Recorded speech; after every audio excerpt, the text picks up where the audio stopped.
Hello, and welcome to A Renewed Life Global. Discover secrets to heal emotional wounds, set boundaries, and move forward. I am your host, Dr. Beverly Carter. The title of today's interview is Mental Health, Stress, and the Healing Power of Nature. And we welcome Vernon Sankey and Katey Lockwood.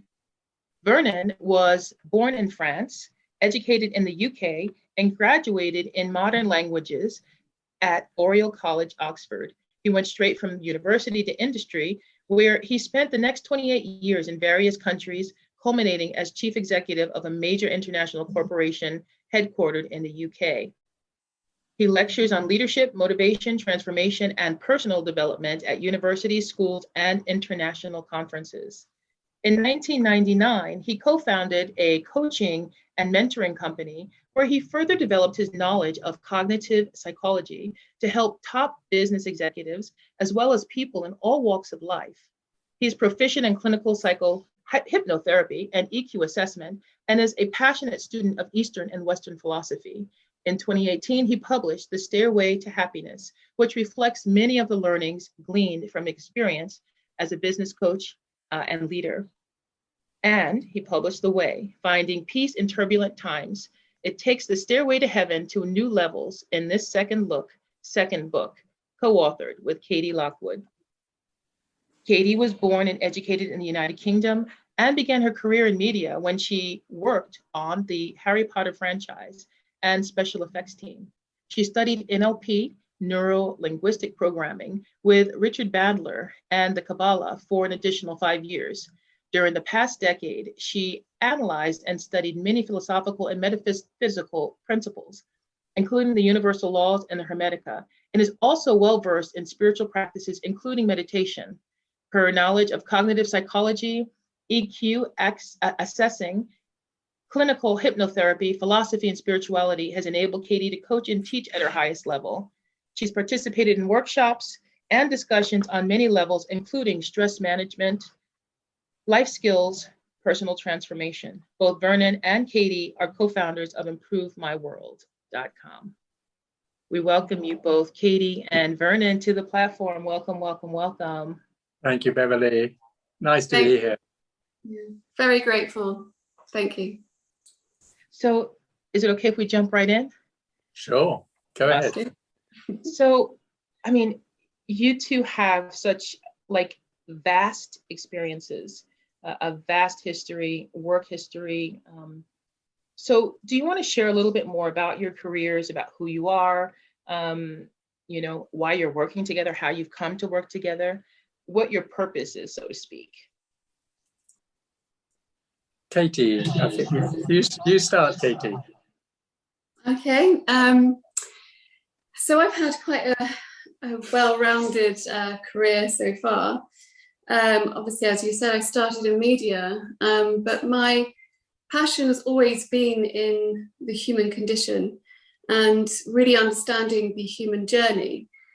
So that led me to go on to study philosophy at the London School of Economics, to study spirituality and psychology, and really wanted to see that sort of wholeness aspect to well-being, and to see that there's so many aspects in this alignment of the mind, body, and soul that we can't just understand one of those concepts, but actually understanding all of them is where we really understand ourselves.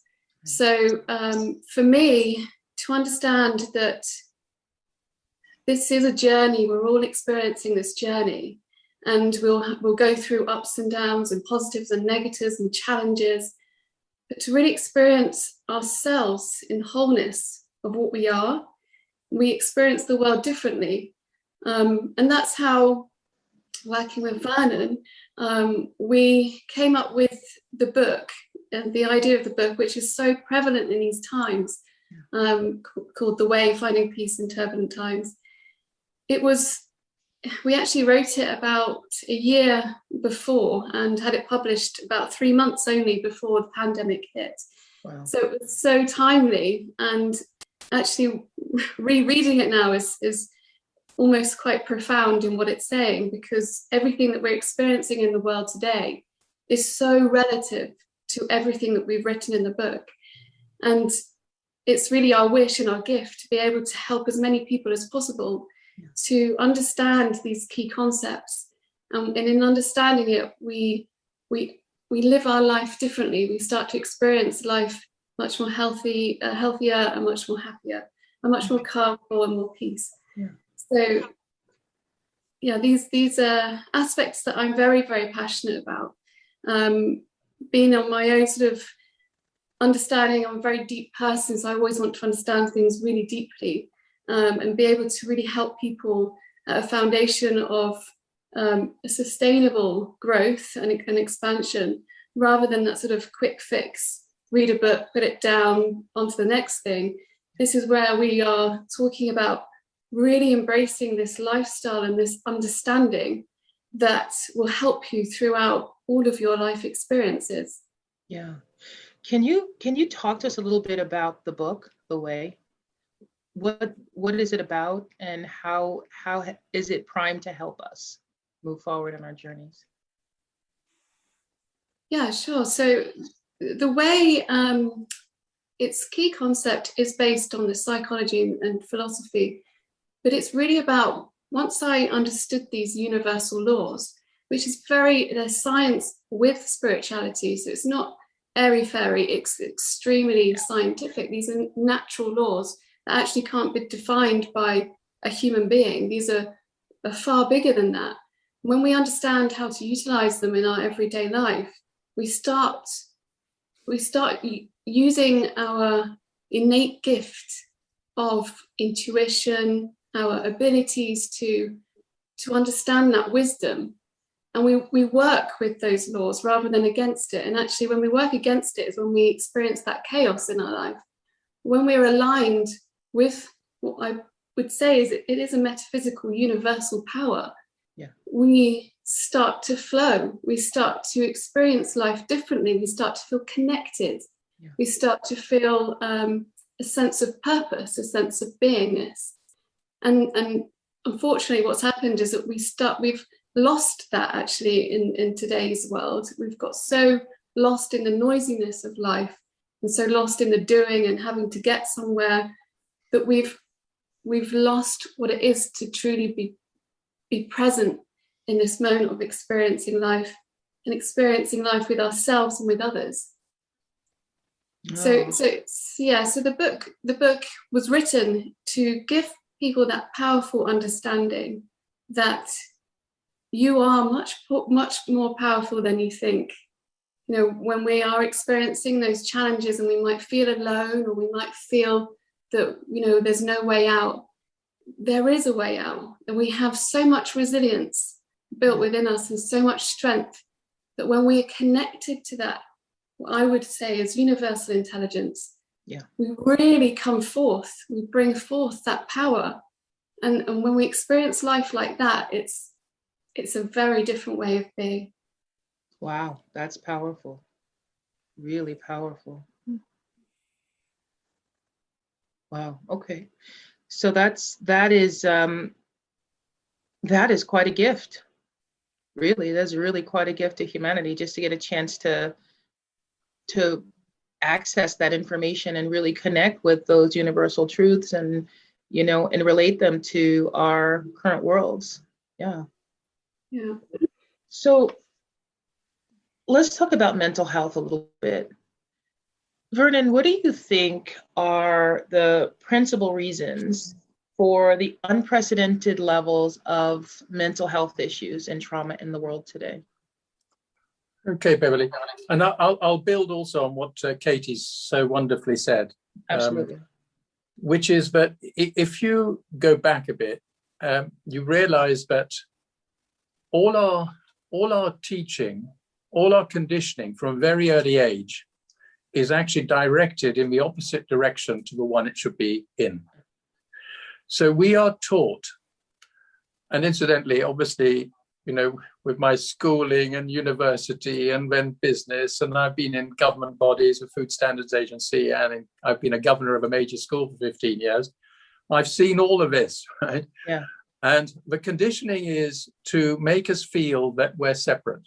Yeah. We are encouraged to, be who you are, right? Be different from others. Make a success of your life. Make a success. And what does that mean? And we are conditioned to think that success means acquiring more things, getting more status,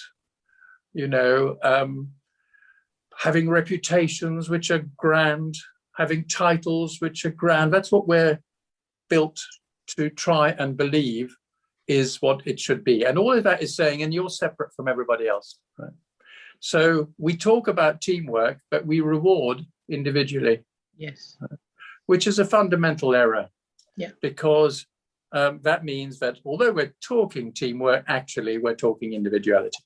So we are encouraged to be separate. And with the growth of technology, that separateness has become more and more intense and more difficult to manage, more and more difficult to achieve. And as a result of that, we are desperately trying to control an environment that is uncontrollable. But that's what we've been taught to do. You've got to be in charge of your life. You've got to control your pieces. We talk about managing the future. Well, hold on. The future is never going to arrive. But that's what we're trying to do. And in our futile attempt to get somewhere, get where? Where? And so after a period of time, and we've done all the things we're supposed to do, and we arrive at 40, 50 years old, and we look around and we say, well, I haven't got it yet. So where is this thing? And we feel slightly cheated. The fact is that we're looking in the wrong place, right? It's like we describe this as trying to move the deck chairs or changing the deck chairs on the Titanic. We're actually on the wrong boat. Right? Yeah, literally. We are not separate. We are connected. And the other thing which sort of makes things worse is that our intellectual and particularly our spiritual ability, our consciousness has not kept pace with our technological prowess.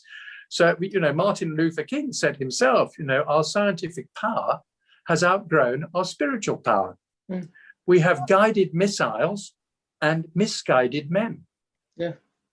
And that is precisely what's compounding this. So it always existed. The world was always complex, but it's become even more complex, even more uncertain, because the power of technology makes it happen much quicker, and we're aware of it much more.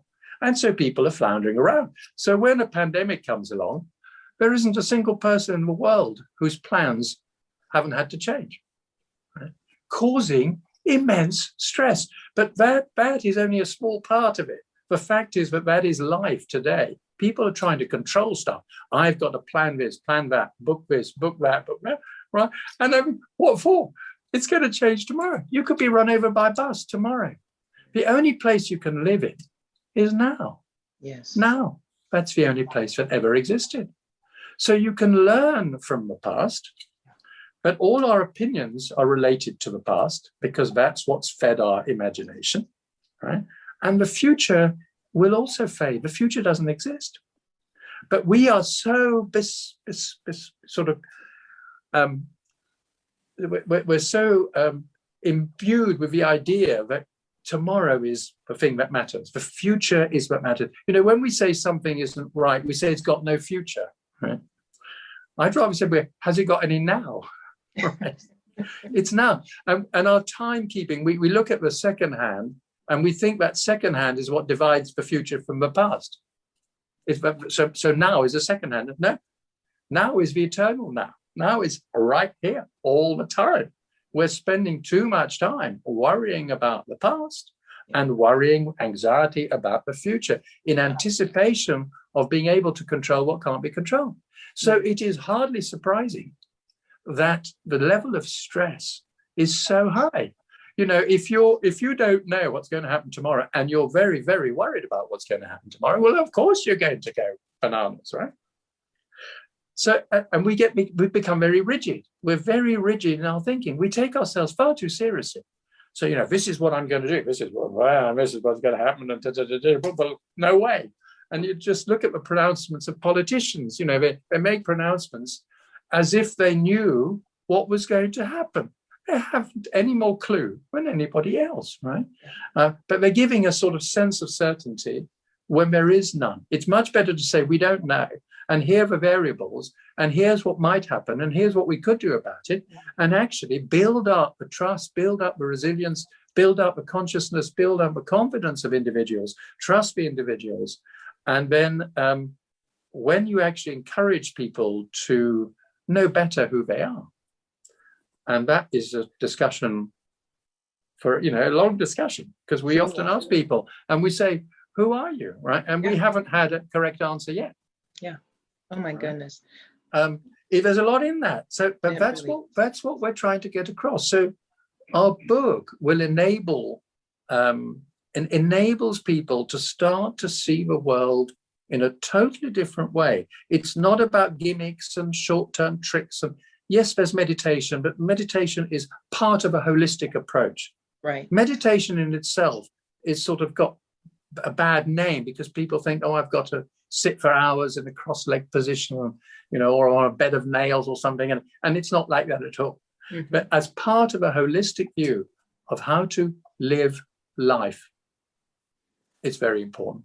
Yes. And what we're doing is nothing less than trying to enable people to view life in a totally different way, as a result of which they become much more effective.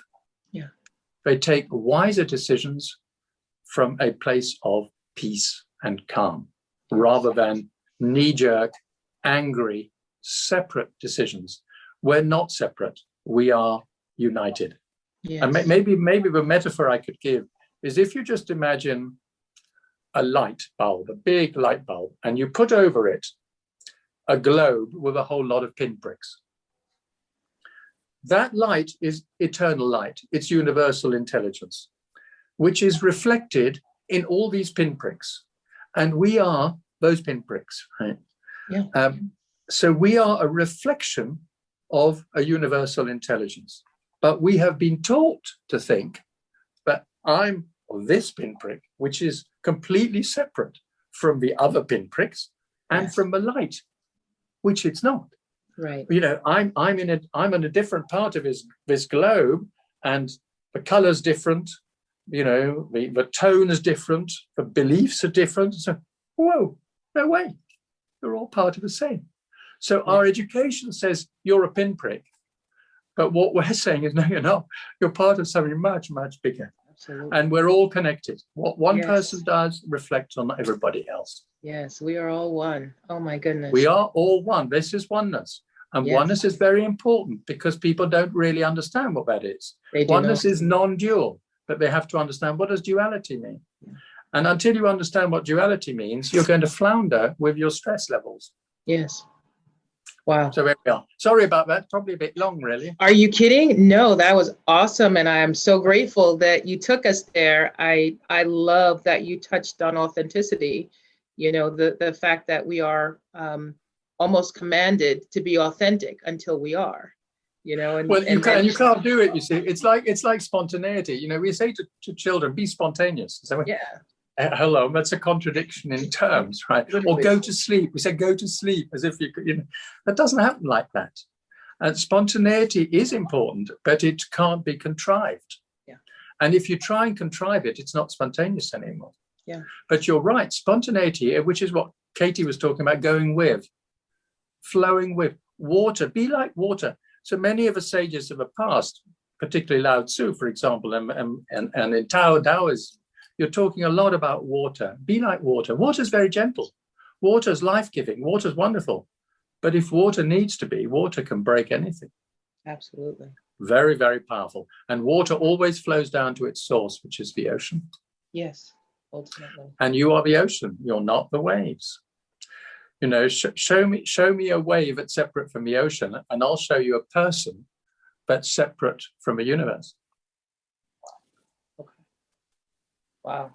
All right. This is awesome. So let's move right on into mental health and some of the issues and the traumas that we're seeing now at unprecedented levels. What are your thoughts about those, some of the principal reasons for that? Katey, what are you thinking? I would say, I mean, this is something that I've been studying for a long time, but I think it's lack of understanding of self. Mm. When we truly honor and know ourselves, who we are, there is nothing to stop you from being that person, and that is authenticity. But we live in a world which is quite false in a way. You know, we're sort of led to believe that happiness is on the other side of something else. So how do we be in our entirety when we're always trying to chase something? Yeah. You know, so when we're seeing social media and this sort of unreal expectation of how life is supposed to be, how do we come back to who we are? How can we acknowledge who we are and stand in that space of true beingness? And that's the power, because then we recognize what isn't good for us. Yeah. We have the power to say, no, I don't engage, or I won't buy into that, because that's our own consciousness. And that's where we have to be resilient, but also to understand what is healthy for me, what is not healthy for me. What is, if something is causing me stress, if something is toxic, why is it that I am experiencing these feelings? And therefore, what's my power in changing that experience? You know, rather than sort of getting led, and this is what a lot of people are doing, we're getting led on this path that we don't understand, and we are mindlessly, it's mindlessly engaging in stressful situations. Yes. Because we aren't in our own power. What does that mean when you say to be in our own power? It just means to be, we speak about being in this peaceful state of mind, because it is a state of mind. We're so used to that monkey mind of you know, lots of things going on, that we've lost that silence part of ourselves. And actually, in that silent part of ourselves is where we create from the greater good, because we are in alignment. So when we're in that co-creative state of being, that is when the impossible becomes possible. We know we become infinite. We are infinite beings. So when we're standing in that space, I mean, when people are experiencing things like drink or drug addiction, or, you know, that's escaping. We are escaping a reality that we don't know how to be in. So when we come back to that space of beingness and feeling that connection, you know, feeling a real connection to self, to universe, to others, to nature, that's how we're meant to be living. We're not meant to be disconnected. We're not meant to be in a state of anxiety, in a state of fight or flight, survival. That's how the world is pushing it. We have to come back to that sense of self. Yeah. Wow. It's called Beverly. It's called your Buddha nature in Buddhist and Zen, but Buddha nature. You are in your power when you know who you are, because you are very, very powerful. You're connected to the most powerful things in the world. The universal intelligence is incredibly powerful. You have all the power you could possibly want, as long as you don't get in your own way. So you talked about authenticity. Authenticity is power. What does that mean? It means I know who I am. I know my strengths and my weaknesses. I know I make mistakes, and I'm happy to confess to them and learn from them. I know that some people will like me, some people won't like me. So what? That's their business. It's not mine. What other people think of me is not my business. Okay. I'm perfectly comfortable in any situation. If I have to walk away, I walk away. And if I can help, I can help. Right? I am not beholden to anybody. I don't need anything. I don't want anything. That is ultimate freedom. Truly. I'm not required to do anything for anybody at any time. What a wonderful, wonderful sense of freedom. That is nirvana. That's Satori. It is going beyond the illusion. It's called Maya in Hinduism, the illusion of self, We are brought up, we're brought up with a name, with a religion, with a race, with this, and we spend the rest of our time trying to defend this illusory identity. It's so true. It's just an illusion, right? And I don't wish to defend any of that. So yes, I've had this track record. And I mean, at work, people say, can you help me with this? And I say, well, I'll try. And then they come up with a problem, which is completely insoluble to me because I'm not competent. And I say, I don't have an answer. And they look at me very surprised. And I say, why are you surprised? They say, well, you've got all these titles. I say, yeah, but they're just words, right? And, so they get even more surprised. Somebody with titles, with this experience ought to be able to handle this problem. And I just look at them and then they say, well, maybe I should, shall I organize a meeting with so-and-so? I said, well, maybe. How about I contact so-and-so and do some research on that? Not a bad idea. That's Wu Wei, by the way. Wu Wei is the art of doing nothing but leaving nothing undone. Wow, yeah. It's going with. It's what Katey was talking about, going with. It's the water. The water doesn't appear to be doing anything, but is doing everything. So Wu Wei is not forcing. And we're being forced, everything that's happening, we're being forced, and then we fall for this game and we say, I've got to do this. And when you think about it, you say, why? Why? Do you really need to do it? Do you really need to be anxious? So if you take, for example, a mental health, which is OCD, and say also PTSD, but just take OCD, because OCD involves content checking, right? Mm-hmm. Very high level content. What does that mean? That means I'm not sure about what's going to happen next, and I better check everything. Leads me down to a ritual. Right? I get a ritual of doing this part of OCD. Yeah. I'm very anxious about it. Whoa. You're anxious because you don't know who you are. You're worried about things that may never happen. Right? This is all in the mind. This is not reality. It's an illusion. And then we have intrusive thoughts. An OCD person will have all kinds of intrusive negative thinking comes in all the time. Sure. Saying, what if that doesn't happen? What if that doesn't happen? I better recheck this. I better recheck that. This is where you start to see this tension coming up. Then there's a fear, a tremendous fears, particularly also of regret. If it doesn't work out, how will I feel? I'll feel terrible. A lot of self-criticism. I'm not good enough. That's why I'm double checking everything, because I don't trust my own instinct. Katey was talking about instincts. It seems as though instincts have gone out the window. Don't trust your instinct. Yes, trust your instinct. If you've got to decide something and your mind's telling you something and your heart's telling you something else, go with your heart. Don't go with your mind. Your heart doesn't lie. Right? Your heart is your body telling you the truth. Yes. And in Western society, the brain is seen as the center of the mind. In Eastern society, it's here. It's the heart is the way the mind is. And we go back to OCD, we have perfectionism. See, the idea of perfectionism is the inability to trust your own instinct, to trust the universe. So I've got to be a perfectionist. I've got to check every single thing. Why? You don't need to do that. You can't anyway. No human mind is capable of encompassing the vast variables that exist in the universe where everything's connected together. So we can look at 2 or 3 variables and there are billions of them. Come on, it can't be done. So those aspects of OCD, but we're also present in PTSD, where a trauma has taken place, and that trauma keeps being relived all the time. What could maybe I shouldn't be around here.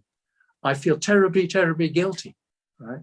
And that guilt is also an illusion. It's an illusion of the mind. It's understandable. We have to be very compassionate about that. It's very, very deep.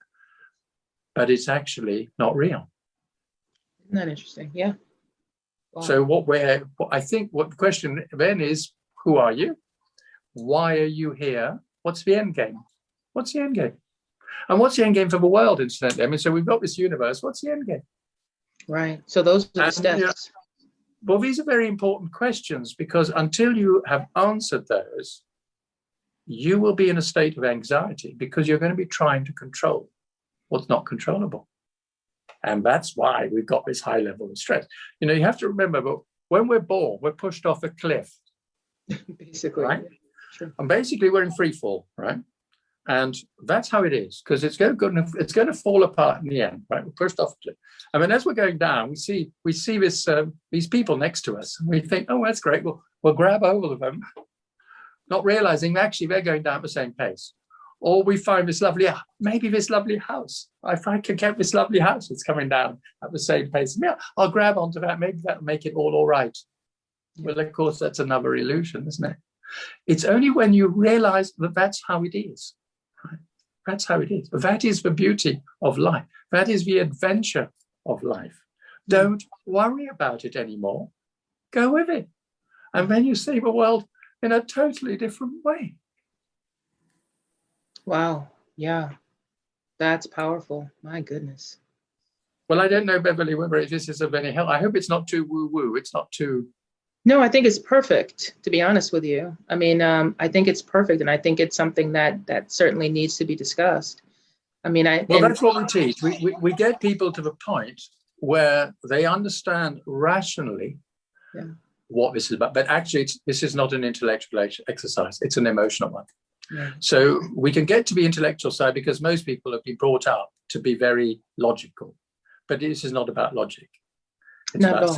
It's about emotion. But at least understand the framework. Once you get to the framework, now then you've got to do the real hard work, which is how do you emotionally connect to something that you've been taught all your life is alien. Yeah. I mean, I tell you, it just reminds me of, life being this 3-ring circus and, everything's pulling for your attention over here, over here, over here, over here. And, and we're jumping in all those different directions we're being called into.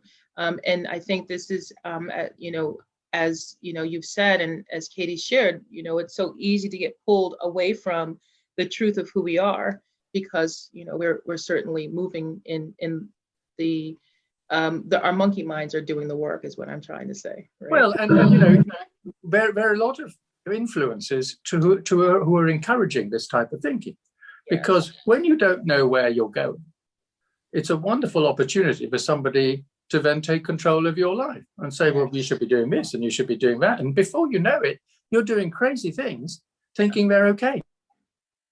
Oh, yeah. The history of the world.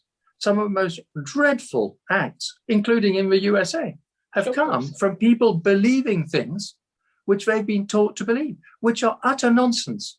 But if you get a few people saying that's how it is, that's how it should be, they fall for it, right? Especially if it's self-serving. Yeah, and that's terribly dangerous. That is the most dangerous thing in the world. And we're seeing it all the time now. You have, we're sort of living in a post-modern technological era with Bronze Age thinking. And that thinking has to elevate. We have to raise the level of consciousness. Once we do that, then we start to take wiser decisions. I mean, do you realize that if we spent, I think it's 8 or 9% less on weaponry around the world, there wouldn't be a hungry person in the whole world. 8 or 9% less. I mean, how crazy is that? How come we're spending things like that? Right? It's because we're fearful of other people, which is separation. We're not separate. I mean, if you look at pictures of the Earth from outer space, this beautiful little gem, right? We're tiny little pinpoints, and we're doing all these crazy things to destroy it. Mm-hmm. That's what we need to see and get in perspective. It's about realizing what reality is, and it's not what we've been led to believe it is. It's very different. Yeah. Oh my goodness. Wow. So you'll have to go on one of our courses, Beverly. Don't think I won't. I think you're already an advocate. You could oh be my goodness. Advocate. I'm telling you, don't be surprised. You're going to look on your roles and you're like, oh, it's Bev.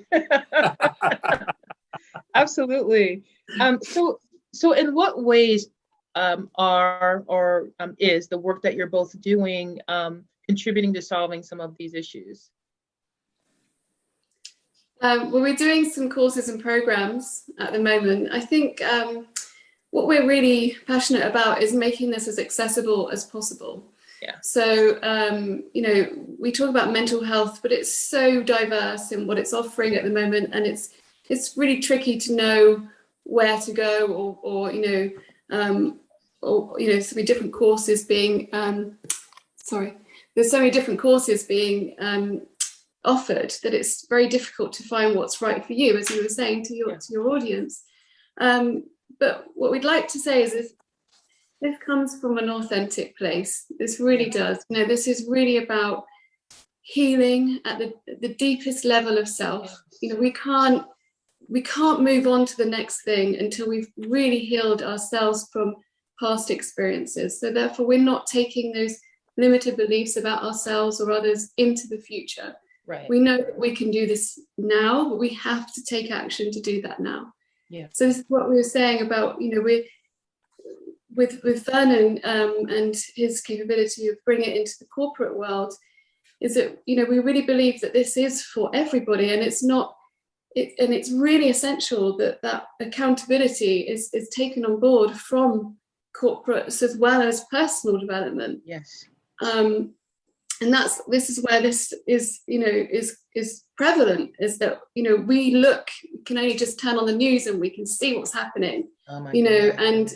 and we have to do something about it. We can't, as Einstein said, we can't doing the same thing expecting a different result is not going to happen. We have to change something, and we need to lead from a place of real change, of purpose, and really creating something which is a high potential of changing human consciousness. Oh wow, yeah, it's the truth.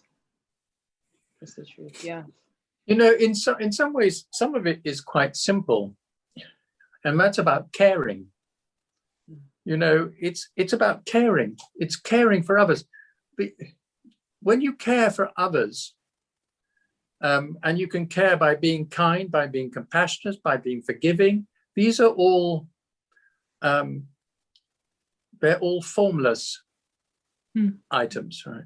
Mm-hmm. They're altruistic items, but it's about caring, genuinely caring, to make a difference in someone's life. You don't have to be brilliant. You don't have to be rich. You don't have to be beautiful, or you don't have to be perfect in any way. You just have to care. Care for the world. Care for your neighbor, care for your friends, care for your family, care for the wider aspects of life. Caring. I just think sometimes all the stuff that comes out shows a complete lack of care. It's very self-serving when you get behind it. And it's the self-serving bit, the greed bit, which is totally unacceptable. So I'm all for people wanting to improve their lot and getting whatever they want to have. I'm all for that. Absolutely. As long as it doesn't become the obsession that it's become. It's obsessive. And actually what we should be obsessive about is care and kindness. And ultimately it's love, which is what universal intelligence is. Universal intelligence, in the end, is absolute love. Yes. In a state of absolute love, you wouldn't dream of being unkind to anybody. Just wouldn't dream of it, right? And all the teachings of the past say the same things. They say, be kind to those who are kind, be kind to those who are unkind. Yes. Those are the teaching, and you'll find those across all the religions in the world. Whatever the basic truth is there. It then gets bowdlerized and used for different purposes. But that's where the truth is. Yeah, wow. It's so true.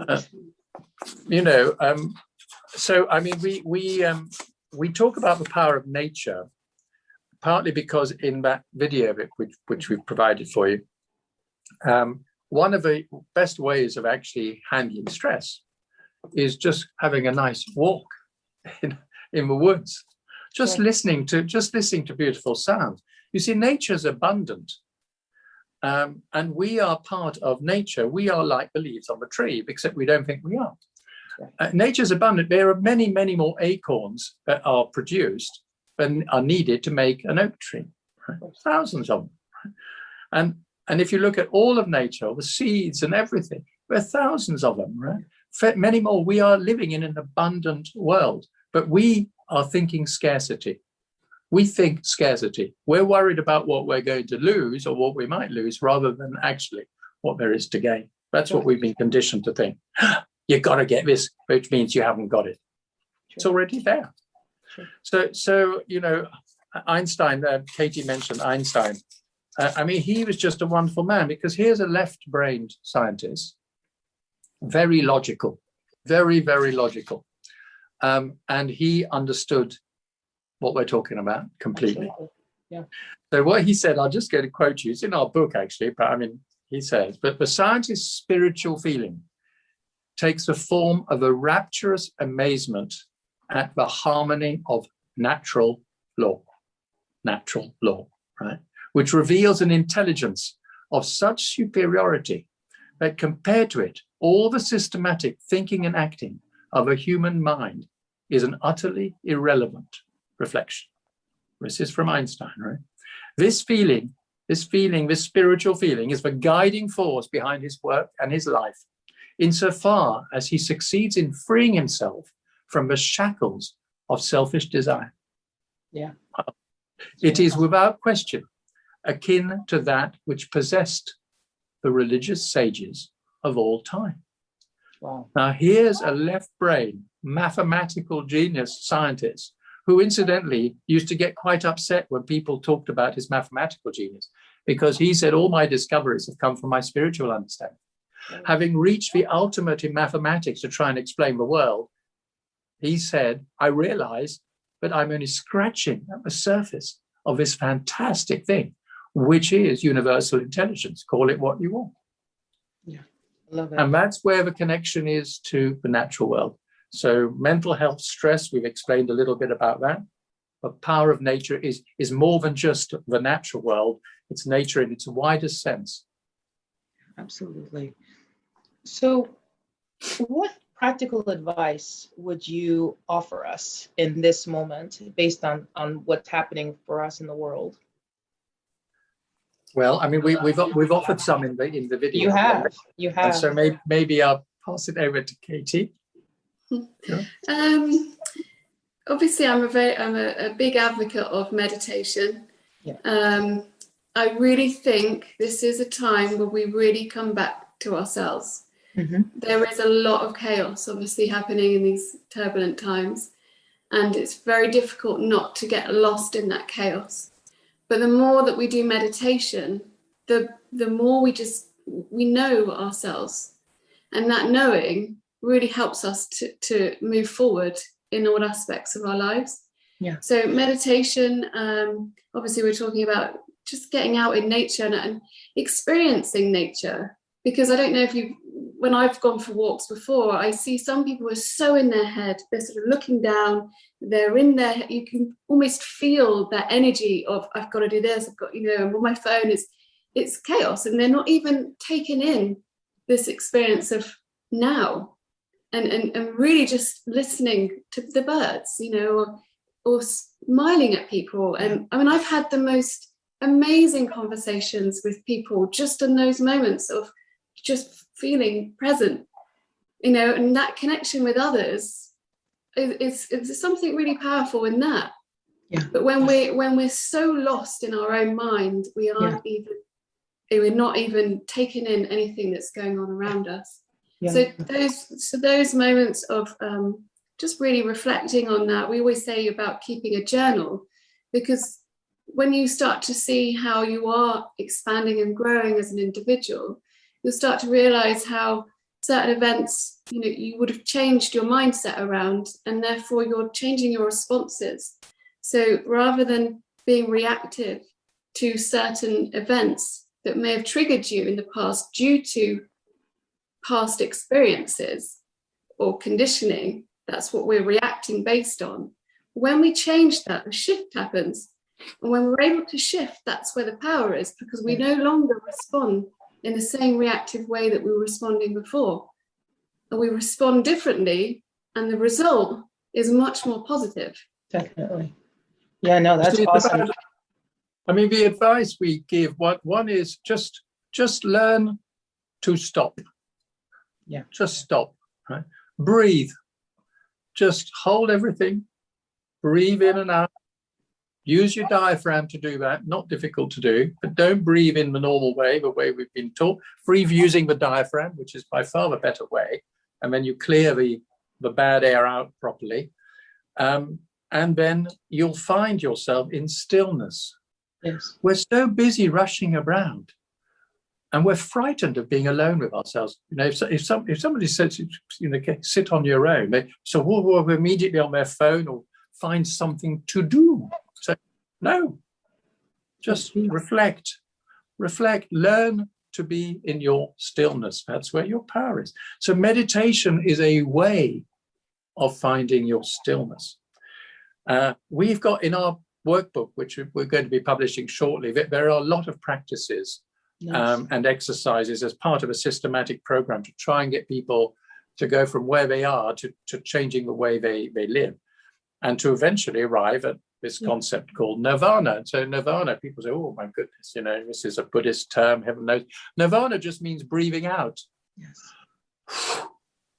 Thank goodness. It's all over, What a wonderful sense and feeling of relaxation that is. And you only need to breathe out 3 times, you practically sleep. Absolutely. Wow. It's wonderful. Yeah. That's what we're trying to get people to, so it happens naturally, rather than this, got to get to this and got to get to that. It's like, why? 99% of what we do is a complete waste of time.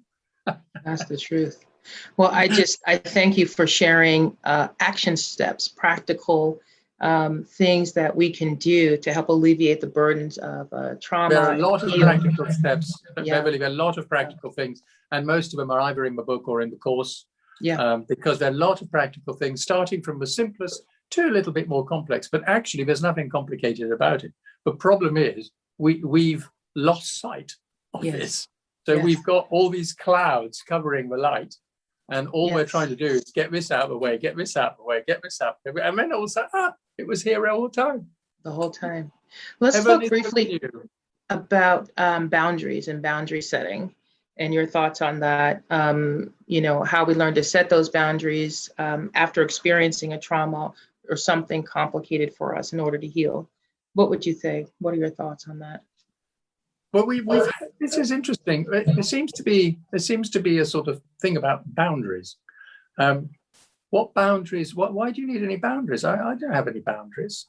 So what you have is if you are having to deal with difficult situations or difficult people, then you need to set boundaries, so that, and with children as well, you need to set boundaries so that you're helping them to understand how life should be lived.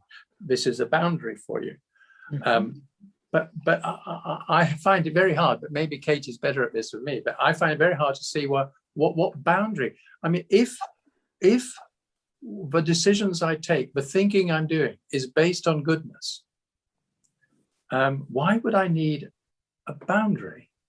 I don't even need rules, right? Because I will only do the things which are right. So you can put all kinds of rules and regulations and whatever you want. And obviously we'll follow the law, but actually, if your decisions are coming from a place of peace, why do I need a boundary? Do you see why I find that concept? I hear you. What do you think, Katey? Katey's more practical than me. Yeah, I would say that boundaries are necessary because you have to, there are very, they say hurt people. So, and some people are toxic, whether they understand it or not. And therefore, it is necessary to build a boundary for your own self-care and self-love. Yeah. So it comes from a peaceful place, but you have to have your own values and integrity to say that this is my boundary and this doesn't get overstepped, because otherwise you're allowing anything to happen, and you're not in charge of that boundary. So as long as, and I do believe that we do need to state what our boundary is.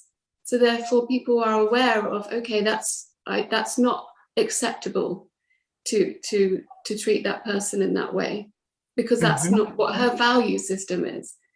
Yes. So otherwise you're sort of letting in anything into your own consciousness, and your own consciousness is your protection. you know, Yes. and it's really, we have to stand in our own power to say, well, no, that's not acceptable in my value system. Right. But and actually, if we're able to consciously talk about that and communicate that from an emotionally intelligent place, that other person should understand that boundary and therefore not cross that boundary. Yes. You know, so it's so much about communication and emotional intelligence in these circumstances. Yes. To realize, because it actually comes from that point of awareness. Yeah. When we aren't aware that we are receiving maybe something toxic to us, that's when those problems start to happen, because we just allow it. We don't realize that actually that's creating or causing a disease within our body. That's often where it manifests. Yes. So actually, for us to set that boundary and say, no, that's not acceptable to my value system, but we communicate consciously, and hopefully we get it resolved. Yes. From the aspects of communicating that appropriately. So let me ask you what freedom looks like from emotional distress, traumas, oppressions, that type of thing. How do we move forward? How do we move forward? Well, how do we move forward? I think we need a major re-education program. Yeah, we need to teach That's in what school. You're doing. Well, yeah, but I think it's got to start at the beginning. It's got to start in schools. The concept of oneness, that we're not separate, we're part of something greater, but we have responsibilities which go beyond just ourselves. Ourselves is just one element.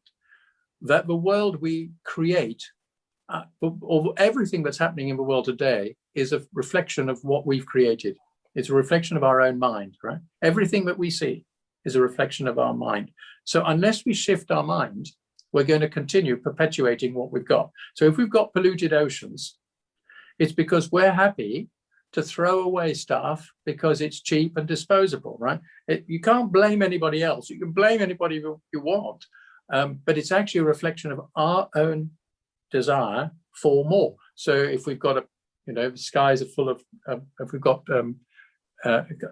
climate change issues, it's because we've been driving motor cars all around the place very happily, burning up fuels left, right, and center, which is what we choose to do, right? So it's all, and if we find our oceans are actually, getting devoid of fish, it's because we're so greedy in what we're trying to take out of the ocean that we're killing the ocean. That's what happens. We should be working with nature, not against it. Now, all this is part of an education process that needs to take place. Some of it is starting to, but it wouldn't half help if people were brought up to realize that success means helping other people, being comfortable in one's own skin, sure, being part of a wider community, being respectful of nature, right? That is what success is. Yes. It's not a bigger house, a bigger car. How many cars can you drive at once? Yeah. And I'm not against accumulation, as I said. We're not against accumulation of wealth. Right, it's just that it's become so obsessive, but it's disgusting, really. That's the only way you can describe it. So by reversing that process, so I don't know if that's a border or a limitation or whatever, but I think the education's got to start right back. We have to develop leaders who understand this, leadership, who speak to this. We need corporates who speak to this. And actually, it's beginning to happen. I mean, certainly I'm on the board of a very big French IT company, and we have a purpose which is believed and being enacted more and more. Now, is it believed by everybody? No. Is it being enacted by everybody? No. But it's a very good start, and there's tremendous pressure behind it, because that's what the modern generation, young, talented people, any human being really wants. I don't want to work for a company that's just trying to make money. I really don't. And if they say they don't, but actually it's all hypocritical, I don't want to work for them either. I won't do it. Now, maybe that's a boundary. I don't know. It's a value. The value comes from an understanding, or a better understanding, or a developing understanding of who I think I might truly be, rather than the illusion of ego. Oh, I love it. Okay, I see. That's beautiful. Thank you. Thank you. I mean, you think about freedom. Ultimately, unless you can go there, to this place, you're just entrapped. So that's freedom is overcoming Maya, the illusion of life. Right? Yes. Once you overcome the illusion of life, you are totally free. It's not anything else than that. Yes. It's Maya. If you look at the Om, it's the symbol of the Om. You know the Buddhist symbol of the Om? Yes. You've got actually universal light at the top in that little square. And then you've got a tick underneath. It looks a bit like a swish from a sports company, right? But that is Maya. And that is stopping the human mind, which is divided into three sides, from reaching nirvana. It's the illusion. That's awesome. I thank you so much for that. Do you want to take a moment and share your free gift with the audience? Sure. I mean, sure. Yeah, please. Well, I'm going to pass it over to Katey, because I mean, Katey was as responsible for it as I am, and perfect. It was in response to Mental Health at Work Week, which happened in the UK, and so that's why we were asked to create it. But Katey, share what we do with it and say in it. Well, it's the video is really what we were talking about earlier, in regards to nature, and just experiencing, as I said, really experiencing the time and the presence of being in this moment, in this body right now. And when we're experiencing that in nature, these miraculous things will happen. You know, these conversations that I've had with people are mind-blowing. And you'll see that you're not on your own. There are so many people who are on this journey, this human journey of self-discovery, and they want to share that with you. You know, and that's such an incredible moment of you. That's the glorification of what you're doing, is that you are giving your audience this incredible message that there is hope, and that there's something within you that has a beauty to it. And when we find that, it's like we're coming home to ourselves. Yes. So when we're talking about this video, it's really important that, again, just experiencing it might be very alien at first, but when you do it, and you do it a few times, you will really feel it. You'll feel something different from nature. And if it's just, watching a sunset, or if it's feeling water, really feeling the water on your feet or your hands, or feeling the earth as you're walking out, just being connected. So much of our stress comes from being disconnected. We've lost our connection. Yes. But humanity needs to feel connected. We need that sense of belonging. Yes. And we're not running away from that void. We're coming back to feeling that fullness within ourselves. So that's what the video is just to help you to navigate that experience, so that you can use that as a tool to come back to, in any of those experiences of feeling that stress, come back to that moment where you've experienced that wholeness. I hope that makes sense. Yeah, it's wonderful, yeah.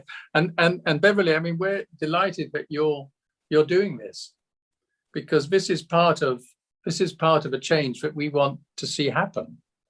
So the initiatives that you're taking with your site, your platform, is precisely the sort of initiatives that the universe needs.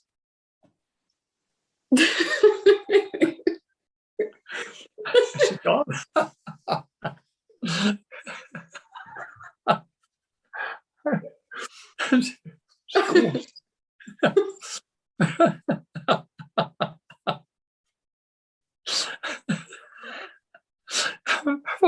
What did I do? She's blown up. Oh, right. Was it all an illusion? Okay. I'm not sure what we could do now. Anyway, there we go. Well done. That was terrific. Well done. I think I'm not sure if we're still in this. Sorry. So, well, shall we? I think we might have to leave. Shall we? Yeah, I think so. I'm just going to see whether she's going to rejoin in a second. We'll give her a couple of minutes to rejoin, just in case. But she froze and disappeared. There we are. Anyway, it's given us something to think about, isn't it? Oh dear. Anyway. That was fine. Yeah, Okay, I think. well done. I think we explained it. Yeah. Well. Yeah, no, we did. No, I think we did it from different angles, and I think it's certainly different from probably what she's going to get from lots of people. Yeah, I'm crying now because I'm not. Have you been to see Harleyford, by the way? I